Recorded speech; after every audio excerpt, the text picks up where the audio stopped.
There is a part of you, deep down, that knows when you're growing and when you're just going through the motions. As human beings, we are wired to grow.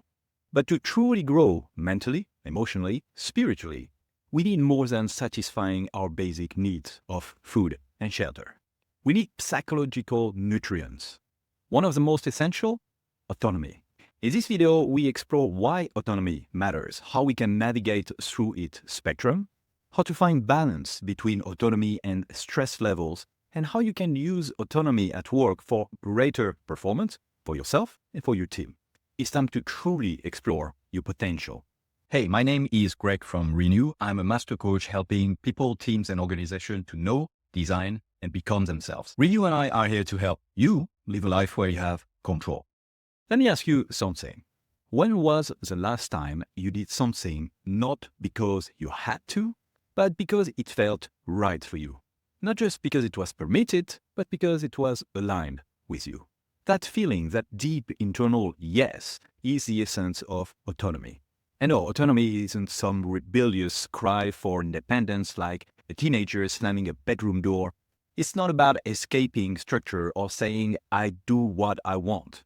It's about ownership, alignment, acting in a way that reflects who you truly are. In psychology, Deci and Ryan, pioneers of self-determination theory, describe three basic psychological needs. The first one is autonomy, and we're talking about that today. The second one is competence, and the third one is relatedness. You can find a lot more about the other two right here. Think of those three like the nutrients your mind and spirit need to grow and to make you happy. Without them, you can survive, but certainly not thrive. Imagine you're a tree. Sunlight, water, sure, you need that. But you also need to decide where your roots grow. You need to orient yourself toward what gives you energy. Autonomy is that directional growth. It's what transforms your life from a script that you were handed into a story that you're writing. Autonomy is a need for everyone. Whether you're leading a team, raising kids, retired, or just figuring life out. A coaching question for you. Where in your life do you feel you're acting out of obligation rather than intention? We all have those spaces. Here is a simple way to spot where autonomy is missing or needs renewal. Grab a piece of paper and list your recurring responsibilities, work, home, personal life, etc.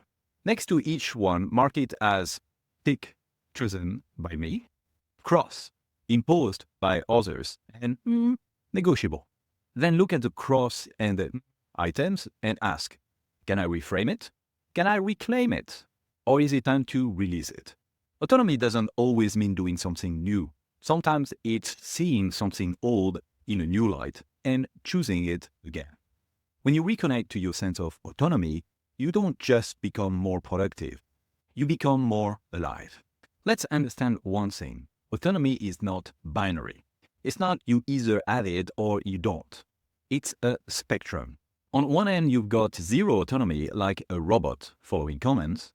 On the other hand, you've got total freedom, which, let's be honest, sounds great until you realize it comes with zero support, zero clarity, and a lot of existential dread. 0 equals do it exactly like this or else. 10 equals do whatever you want, just don't bother me. From experience, I can tell you that neither extreme actually works. If you've ever been told, I trust you, figure it out, without a clue what success looks like, without the competence to do the task, then you know what too much autonomy feels like. It's not freedom, it's raising your stress levels very rapidly. And on the flip side, if your every move needs approval, you're being a robot and you don't grow. That's why real autonomy is situational. It depends on your skill, the task, the trust, and your energy that day. Even Susan Fowler, who's expanded on self-determination theory, talks about creating autonomy-supportive environments, not chaos in the name of freedom. Autonomy is a little bit like a thermostat. Too cold, you're frozen with constraint. Too hot, and you burn out in the name of self-management. But the sweet spot? Just enough challenge, just enough support, that's where growth happens. A coaching question.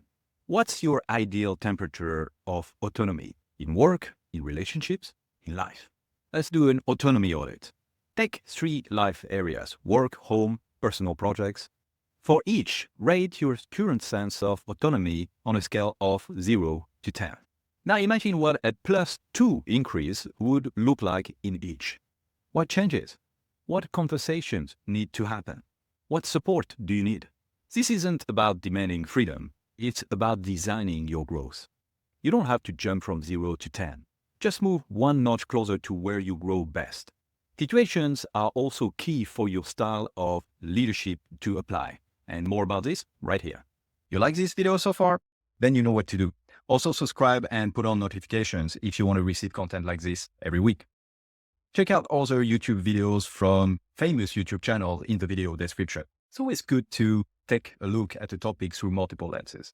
So let's talk stress, not the I just spilled coffee on my laptop kind of stress.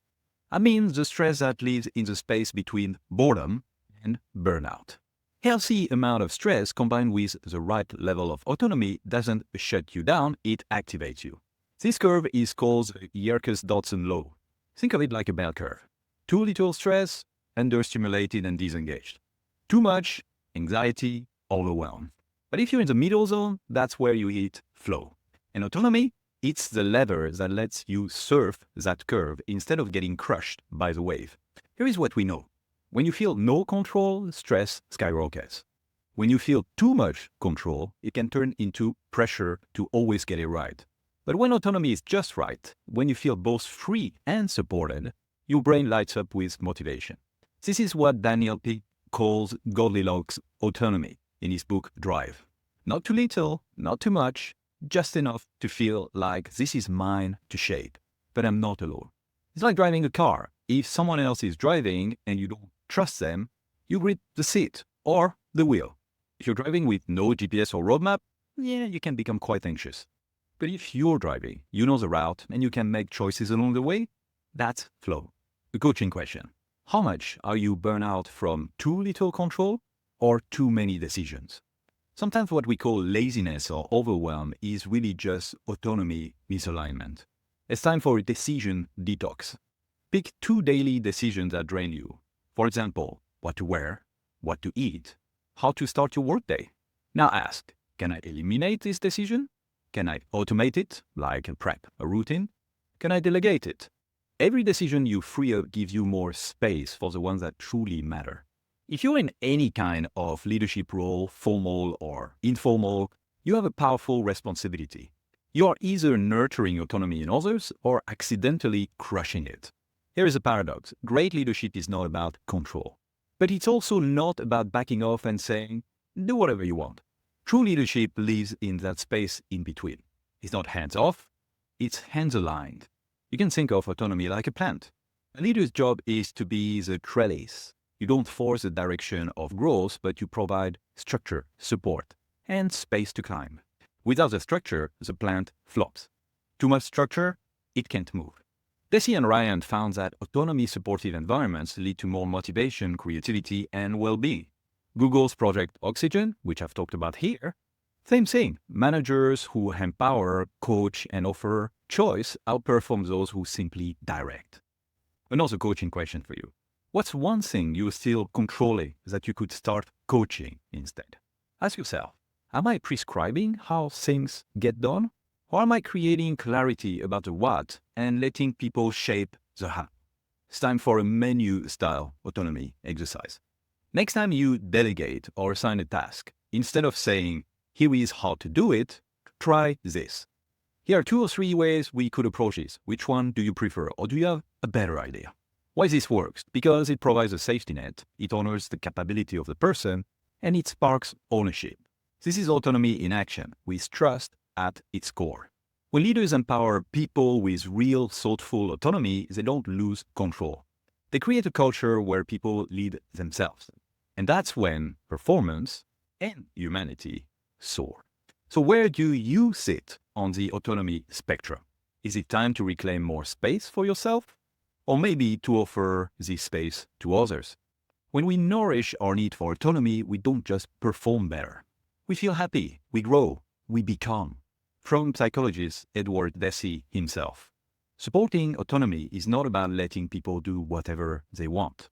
It's about inviting them into their own full humanity. If you want to deep dive into how every choice we make is a building block of who we become, then you might want to check this video out.